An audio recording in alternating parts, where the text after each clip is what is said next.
In this tutorial, we are going to go through an actual brief intervention. You'll recall from our last tutorial that we did the alcohol screener, which was the 10-item audit screener, and based on the way that I answered it, I scored a 15, which was exceeding safe use guidelines. It also triggered the heavy or binge drinking alert. And further down, it recommended to me that I complete the follow-up portion of the screening, which is really the brief intervention. So I'm going to go ahead and click the next button here, and this will begin the brief intervention.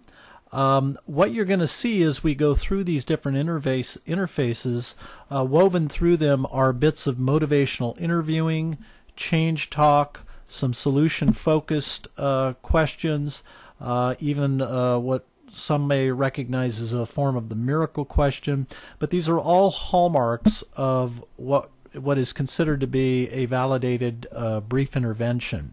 So the first question that it's asking us here is, in the interest of learning more about your drinking, are you willing to answer a few more questions? So I'm going to go ahead and I'm going to say yes, and I'm going to click the next button. And this brings up the first scale, which is the importance of change scale. And it simply asks, on a scale from 1 to 10, with 10 being extremely important, how important do you believe it is for you to change your current drinking habits? So I'm going to go ahead and select, say, 6, and I'm going to click the next button. And it's going to give me just a little bit of feedback. It says, it sounds like changing your drinking habits is only somewhat important to you at this time. But based on the value you entered, 6, it sounds as though you haven't completely made up your mind. Why did you enter 6 and not a lesser value? So what this is doing is trying to get the individual to stop in the moment and just kind of reflect on just how important making this change really is to him or her. Clicking the next button, this brings up what is called the downsides of drinking interface. And it says there are a variety of reasons people give for drinking. Some say drinking helps them relax or feel more confident, especially in social situations. Others say it helps them escape the harsh realities of day-to-day life. Still others say they just like the way that alcohol makes them feel. But many also say there are a lot of negatives associated with their drinking. What negatives do you associate with your drinking? And so what it does here is it gives the individual sort of a checklist of items and that they can place a check mark next to. So, for example, I'm going to go ahead and say when I drink I get hangovers, drinking is expensive, I've caused a car accident while drunk, and if I like I can even type in some of my own here. I'll just type in test, and I can add as many of these as I want.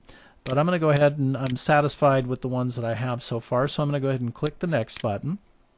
And again, it's going to give us a little bit of feedback. It says, it sounds like there are some negatives associated with your drinking. Here's a summary. And of course, it lists all of the items that I just selected from the prior interface. Clicking the next button, this then brings up the confidence scale. So this now starts to go to self-efficacy. And it asks, assuming you wanted to change your drinking starting today on a scale from 1 to 10, how confident are you that you could make the necessary changes? So again, I'm going to select a 6, click the next button, and this brings up the barriers to change interface. And it simply says, many people want to change their drinking but aren't sure if they can do it.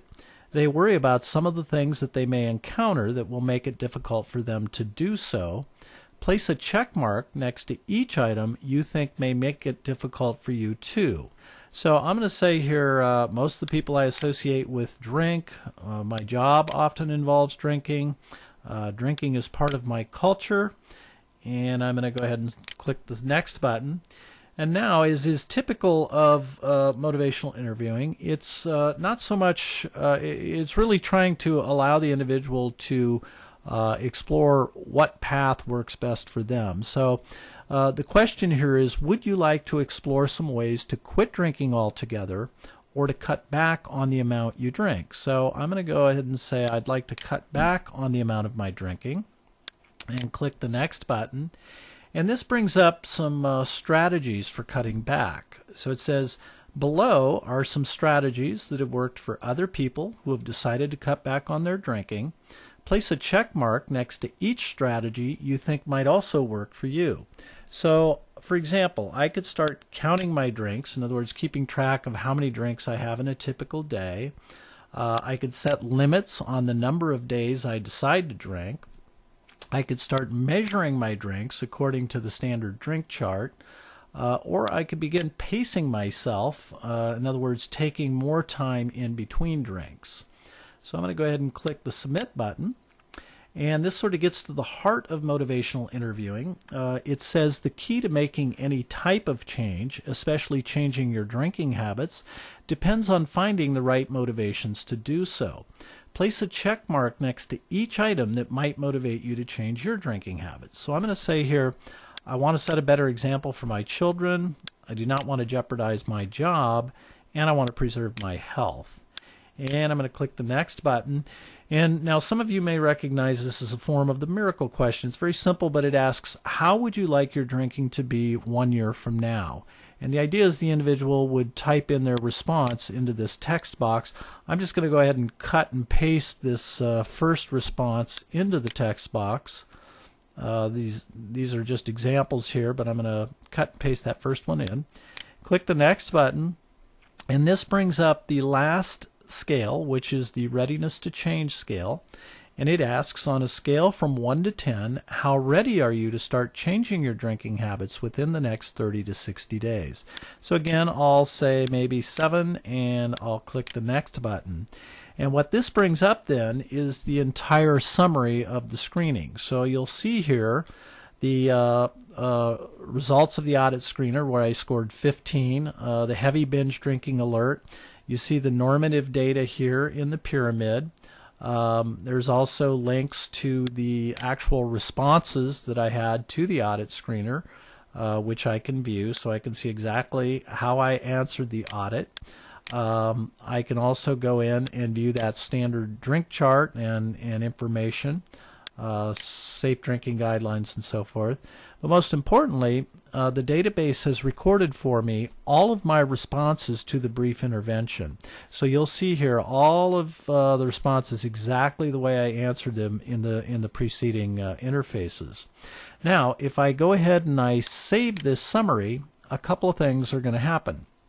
One is all of my screening results, including my pre-screen that I did to start the BHRA 8, my responses to the 10-item audit, and all of my brief intervention responses have now been forwarded to my counselor, Sigmund Freud.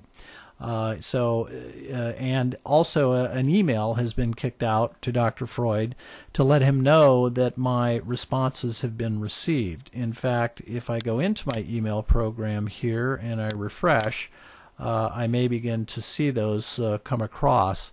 But in any case, it will prompt me to log back in and retrieve that screening data.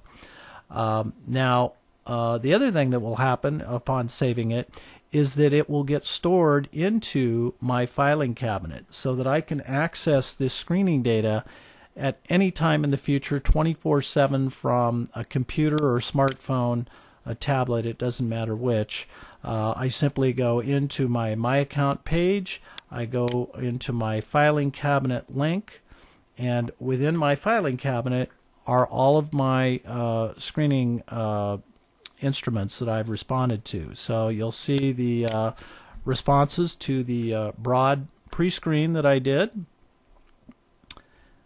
You'll also see the responses to the 10-item audit screener, so that's the module screening right there. And then, most importantly, I can go in and view the entire summary, which includes not only all of those answers that I gave to the 10-item audit, but all of the responses to my brief intervention. So again, this data is available to me 24/7 through any type of connected device. Now, in our next tutorial, what we're going to take a look at is how it is that the counselor goes about retrieving this data and what they can how they can put that data to use in their counseling sessions with the client. So thanks for attending this tutorial, and we'll see you in the next one.